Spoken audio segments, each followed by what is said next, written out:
እቺ እናት እንዲህ አለችኝ። ይህ ሰው በፎቶ ይዛ መታ ነው የነገረችኝ።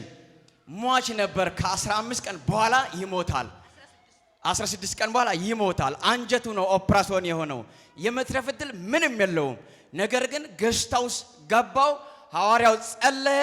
እግዚአብሔር ፈውሷት አሁን በህይወት ስላለ ሊመሰክር መጥቻለሁ ትላለች። በእልልታ በጭብጨባ እግዚአብሔርን አከብሩት። እንደውም በድጋሜ እንዲያለች ስራ አጥቶም ነበረ፣ እግዚአብሔር ረዳው፣ ስራ ማግኝቷል ትላለች። እቺት ሳይ ምን ያለው ነው ማሜ? ቀጥላለሁ። እሺ እና ይሄ ነው የታመመው ገስታ ውስጥ አንደኛ ዙር ነው። አንተ እዛ ሆነ አዋሽ ስታደርገው 2015 ከዛ በኋላ ትሄዳለህ። 3 ቦታ ቸርች ወስጃለሁ፣ ግን ምንም መፍትሄ አላገኘም። 4ኛ ዙር ትሄዳለህ ስል አዎ አለ። እሺ እንሂድ ብዬ መጣን። ገስታ ገባን። እግዚአብሔር ይመስገን በአንደኛ ዙር አንድ ዙር ነው የተጠራሁት። ገባው። ከ16 ቀን በኋላ ሟች ነበር ካልክ ከዛ በኋላ ጸለይክ፣ ተጸለየ፣ ሄድኩ። በኃይሉ ማን ነው አልከው? ወንድሜ ነው አለ። አለም ማን ስል የወንድሜ ባለቤት ናት ስል ወንድ ልጅ ቆንጆ ትወልዳለህ ያልክ። አሜን ብለን ወንድ ልጅ ቆንጆ ወልዷል። ይሄ ደግሞ ሄደ ጨበጨባ። በአራተኛ ቀን ሆስፒታል ሄደ። ዶክተሩ አየና ይሄ ቀላል ነው፣ እኔ በቀላል አወጣለሁ። ቀላል አወጣ። ኖርማል ሆኖ ቤት ወጣ። ደሙ ፈልቶ 3 ጊዜ እምቢ ያለው ደም እየገነፈለ ግን በአንተ ጋር መጣው። እዚህ አንተ ጸለይ። ከዛ በኋላ ዶክተሩ አየና ምሳ አትብላ፣ እኔ ቀላል ነው አወጣለሁ። ቀላል አድርጎ ቆርጦት እየሳቀ ወጣ። ይጨበጨባል። አሁንም ለእግዚአብሔር ክብር። ይገርም እኮ ነው። እኝናት ለሐኪም ቤት ባይዘዌ አባቴ ለዚህ ሕክምና ኬዝ በጣም ከፍተኛ ዋጋ ተከፍሏል ሲነግሩኝ፣ እኔ በጣም ከፍተኛ ዋጋ ተከፍሏል። እሳቸው ከአሜሪካ መጥተው ነው ልጃቸውን ሲያስታምሙ የነበረው። ከተለያየ ዓለም ሀገር እየዞሩ ማለትም ሞክረዋል መፍትሄ አጥተው ስለ ልጃቸው ማለት ነው። ኦሬዲ ሐኪሞች ምን ብሏቸዋል? ሊሞት የቀረው 15 ቀን ነው የሚል አዋጅ ሰምተዋል ከሐኪሞች የመጨረሻ ድምጽ። በዛ አጋጣሚ ነው የጂሰስ ወንደርፉል ማስታወቂያ አይተው ከመሞቱ በፊት በሚል ነው አባቴ ወደ አንተ ይዘውት የመጡት። ኦሬዲ አንድ ቃል አወጣ፣ ተፈወሰ። ምናልባት ሲናገሩት ስለቀለለብኝ ነውና ለዛም እንዲሆን እኔ ለሐዋርያው ስጦታ ይዤ መጥቻለሁ እያሉ ነው። ስጦታዎቱን በጣም ብዬ ለምስክርነቴ ስጦታ ይዤ መጥቻለሁ። ሳይ ክብር ለኢየሱስ ይሁን። ይጨበጨባል።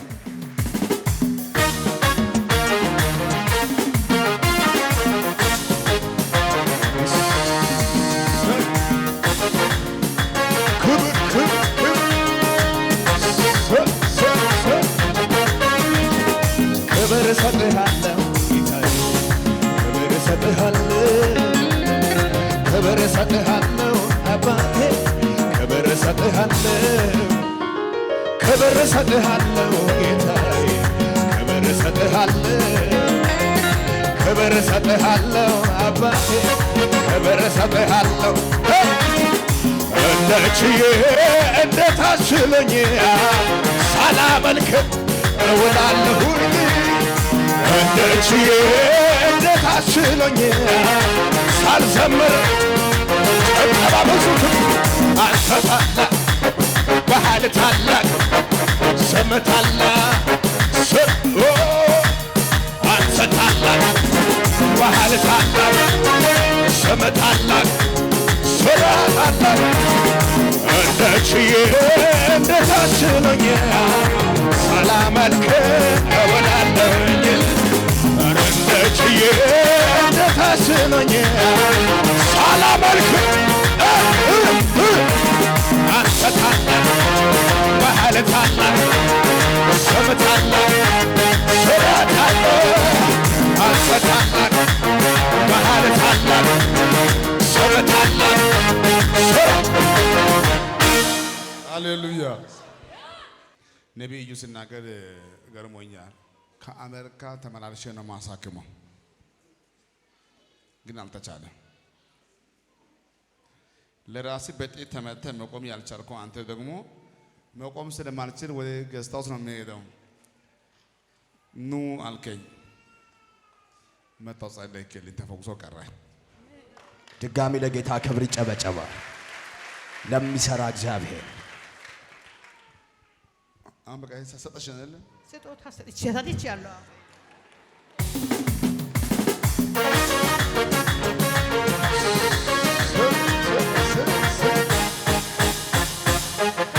ሃሌሉያ። ዘርግኝሽ ልጆችሽ እድሜያቸው መልካም ይሁን፣ ጤናሽ ብዙ ይሁን፣ ኃይልሽ ይታደስ፣ ደስታሽ ብዙ ይሁን። ለአንድ ቀን እስከማትቸገሪ በሁሉም ተባረክ። ታንክ ዩ ኢየሱስ ክርስቶስ እሱ የእግዚአብሔር ልጅ ጌታ። ይገርም ነው። እናቴ የሆነላት እጅግ በጣም የሚደንቅ ነገር ነው። እሷም ስትነግረኝ እንደዚህ አለችኝ። በዚህ ቦታ ላይ ሮብለት ነው የተጸለየላት። በሳምንቱ ግን ለምስክርነት ቆማለች። በሰዓቱ የእግዚአብሔር ሰው ነቢይ ግሩም ነው የጸለየላት። ስትነግረኝ እንደዚህ አለችኝ። ለአንድ ወር ተከታታይ ሙሉ ደም ከማህፀኔ ውስጥ ይፈስ ነበር አለችኝ። ለአንድ ወር ተከታታይ ሙሉ ደም ከማህፀኔ ውስጥ ይፈስ ነበር። በጣም ተጨንቄ ደም እየፈሰሰኝ አዝኜ በጉባኤ ተቀምጬ ሳለ እግዚአብሔር ሰው ነቢይ ግሩም አስነሳኝና እንደዚህ አለኝ። ከዚህ ሰዓት ጀምሮ ፈጽሞ የደሙ ምንጭ ቆሟል፣ ተፈውሰሻል፣ በሰላም ሂጂ አለኝ። ከዛች ቅጽበት፣ ከዛች ደቂቃ፣ ከዛች ቀን ጀምሮ ያ ይፈሰኝ የነበረ ደም ቆሞ ዛሬ በንጹህነት በፊታችሁ ለምስክርነት ቆሜያለሁ። እግዚአብሔርን በጭብጨባችሁ አክብሩ ትላለች። የሐዋሳ ቅዱሳን ጌታን በጭብጨባ አክብሩላት።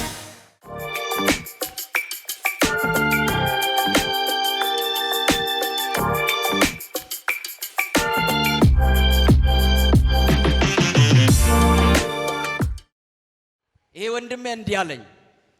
ለተከታታይ ሐኪም ቤት ቀያይሬ ገብቻለሁ። ነገር ግን አልተቻለኝም።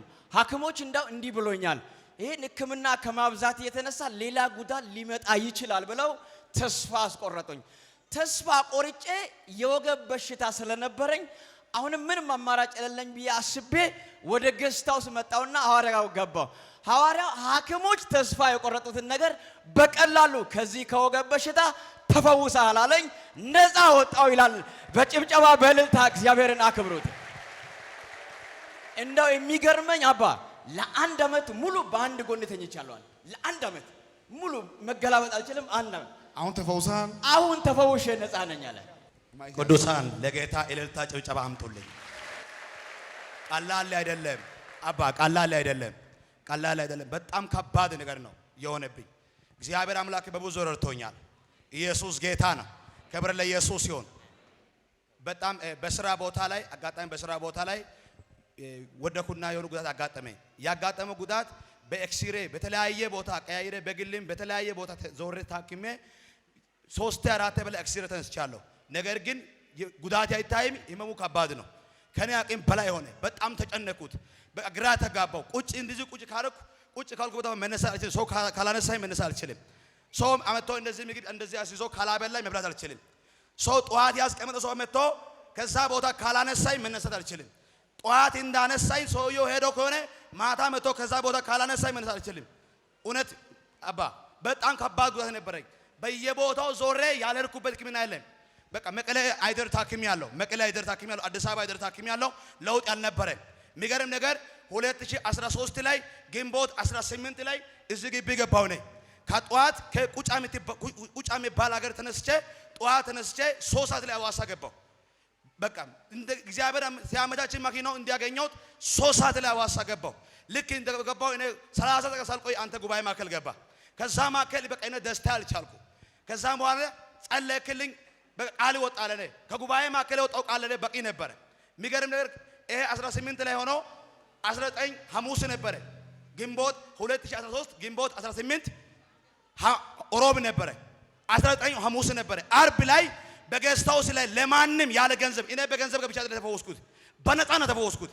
እስኪ ቅዱሳን እግዚአብሔር አምላክ ዛሬ በነፃ ይፈውሳችኋል። እኔ በነፃ ተፈውሻለሁ። 5 ሳንቲም አልከፈልኩም። የሚገርም ነገር እግዚአብሔር አምላክ ለኔ ሲያዘጋጅልኝ በነፃ ነው ተፈወስኩት።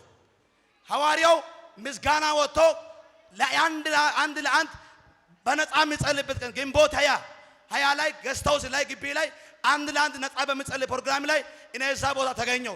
ሐዋርያውን እንዲያገኘኝና ከዚህ ጊዜ ጀምሮ አንተ ከወገብ በሽታ ተፈውሳል፣ ከዚህ ቀን ጀምሮ አንተ ነቢይ ነህ፣ ከኔ ጋር ታገለግላለህ አለኝ። ከዛ ጊዜ ሲመጣ ታምሜ ችግር ይዤ ነው የመጣሁት።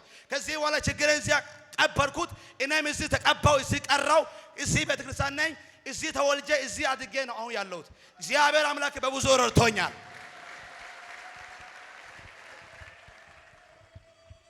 ሃሌሉያ። ሲቀጥል አንድ ቻንስ ሲቀጥል በጣም 18 ላይ ባልኩ ቆን ያላገባችሁ ወንዶች ብቻ በዚህ ተሰልፎ ሐዋርያው ያለ ነበረ። ኢየሱስ ጌታ ነው። ያላወገባችሁ ወንዶች በዚህ ተሰለፉ አልከኝ። እዚህ ላይ ያለ ታዝ ማን ነው? ከዛ በኋላ እዚህ በኋላ አንበረከ ሁሉን ጉባኤ ሰው ከዛ በኋላ ጸለከ። እኔ እዛ ጊዜ ተንበረኩ መጥቼ ልክ እንደመጣው ነው። በቃ ለኔ ሙሉ ጉባኤ አገልግሎቱን አዲስ ነው። ብቻ እኔ በዩቲቪ አንድ ጊዜ ነው ያየሁት። ከዛ በኋላ ይመኝ ነበር አገኘው መጥቼ። ከዛ በኋላ ጸለክ። ከዚህ በኋላ እዛ ቀን ቃል ወጣለነ። እግዚአብሔር አምላክ ረዳኝ። የሚገርም ነገር ምንም ባላሰብኩ ጊዜ እግዚአብሔር ረዳኝ። ሲቀጥል አሁን አገባው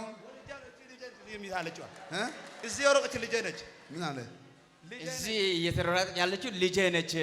አሁን አለች እየተዳለች አግብተህ ወልጅ ያለ ሐዋርያው ሰርግ ቀርቦ ሳለ ሰርግ ነገ ቅዳሜ የተባለ እንደ ኦሮብ ለኔ ምንም ነገር አልነበረኝም። ራሴ ብቻ እንደዚህ ነው ቆሜ ያለሁት።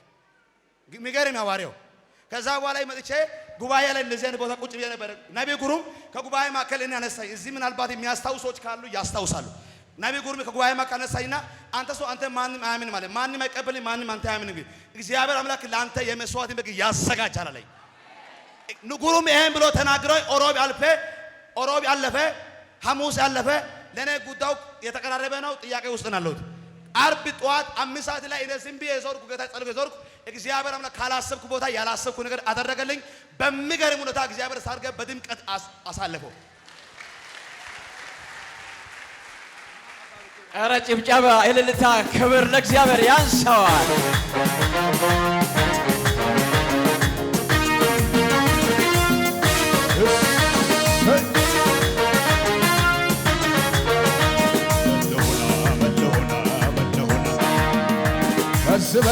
ከዚህ በላይ ምን ልሆና